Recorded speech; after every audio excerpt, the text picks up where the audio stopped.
সবাইকে হেলথ সলিউশনের পক্ষ থেকে স্বাগতম। আমার আজকের ভিডিওর বিষয় যোনিপথ টাইট করুন ঘরে বসে।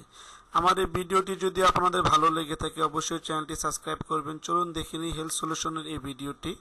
সেক্সের সময় যদি নারী পুরুষ উভয় আনন্দ না পান তাহলে সেক্স করার সকল মজায় বিফলে চলে যেতে পারে। নারীর কাছে যেমন পুরুষের শক্ত লম্বা এবং মোটা যৌনাঙ্গ সমাদিত, তেমনি পুরুষও চায় বড় দুধের টাইট যোনির মেয়ের সাথে সেক্স করতে। কিন্তু বাচ্চা জন্মের পর অনেক মেয়ে যোনিপথ বড় হয়ে যেতে পারে, যা অনেক সময় সম্পর্ক বিচ্ছেদের কারণ হয়ে দাঁড়ায়। কারণ মেয়েরা যখন গর্ভবতী হয় সে সময় প্রায় 7 থেকে 8 মাস পুরুষ সেক্স করতে পারে না, যে কারণে সে অপেক্ষা করতে থাকে বাচ্চা হওয়া পর্যন্ত। আর তারপর যদি স্ত্রীর যোনিপথ বড় বা ঢিলা হয়ে যায় তাহলে সে পুরুষ মোটা লম্বা ও যৌনাঙ্গ ঢুকে মজা পায় না। আমলকির সিরাপ আমাদের দেশে খুবই পরিচিত একটি ফল আমলকি।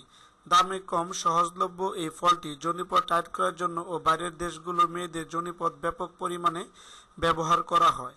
আমলকির ফল কিনে এনে অথবা সংগ্রহ করে পানিতে সিদ্ধ করুন। যখন আমলকি পানিতে গলে পানিটি পুরো হয়ে আসবে তখন মিশ্রণটি বোতলে সংগ্রহ করুন। এরপর যখনই মেয়েরা গোসল করতে যাবেন সিরাপটি যোনিপথের ভেতরে এবং বাইরে ম্যাসেজ করুন। প্রায় 1 মাস এই নিয়ম অনুসরণ করলে যোনিপথ টাইট হয়ে আসবে। কেগেল ব্যায়াম। এই ব্যায়াম অনুসরণ করে অনেক মেয়ে জীবনে সুখ ফিরে পেয়েছে। বলা হয়ে থাকে যে বাচ্চা হওয়ার পর নিয়মিত এই ব্যায়াম করলে যোনিপথ ঠিক কুমারী মেয়ের মতো টাইট হয়ে যায়। এই ব্যায়ামটিতে কুস্কির মাংসপেশি বারবার সংকুচিত প্রসারিত করা হয়।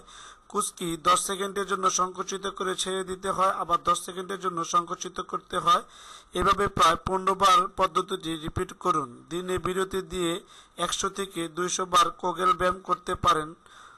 প্রস্রাব করার সময় এই ব্যায়ামটি করতে পারেন। প্রস্রাব করার সময় পেশি সংকুচিত করে 5 সেকেন্ডের জন্য প্রস্রাব আটকে রাখুন, তারপর ছেড়ে দিন।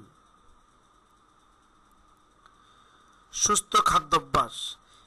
কেগেল ব্যায়ামের সাথে সাথে খাবারের বেশি পরিমাণ ফল ও শাকসবজি থাকাটা খুবই জরুরি। এর ফলে ঢিলে হওয়া যাওয়া যোনিপথ খুব তাড়াতাড়ি পুরানো রূপ পায় আর সেক্স হয় পরিপূর্ণ। V type gel. এই ক্রিমটি যোনিপথ টাইট করার জন্য সবচেয়ে জনপ্রিয় জেল। জেলটি কিনে আনার পর সেক্সের 5 মিনিট আগে যোনিপথের ভিতরে ও বাইরে প্রয়োগ করুন। বিশ্বাসযোগ্য না হলে সত্যি মাত্র 5 মিনিটই যোনিপথ হয়ে যাবে কুমারী একজন তরুণীর মতন। পরিশেষে এটাই বলা যায়, যুগ থেকে অনেক পাল্টে গেছে, তাই যোনিপথ বড় হয়ে গেলেও লুকিয়ে না থেকে উপরে যে কোনো পদ্ধতি অনুসরণ করুন। যোনিপথ টাইট করুন, নিজে সুখে থাকুন, স্বামীকে সুখে রাখুন। আমার এই ভিডিওটি যদি আপনাদের ভালো লেগে থাকে অবশ্যই ভিডিওটি সাবস্ক্রাইব করবেন। চ্যানেলটি প্রসারিত করার জন্য লিঙ্কটি শেয়ার করে দেন। হেলথ সলিউশনের পক্ষ থেকে আপনাদেরকে কষ্ট করে ভিডিওটি দেখার জন্য ধন্যবাদ। দেখা হবে পরবর্তীতে কোনো স্বাস্থ্য বিষয়ক ভিডিওতে। সে পর্যন্ত সবাই ভালো থাকবেন, সুস্থ থাকবেন।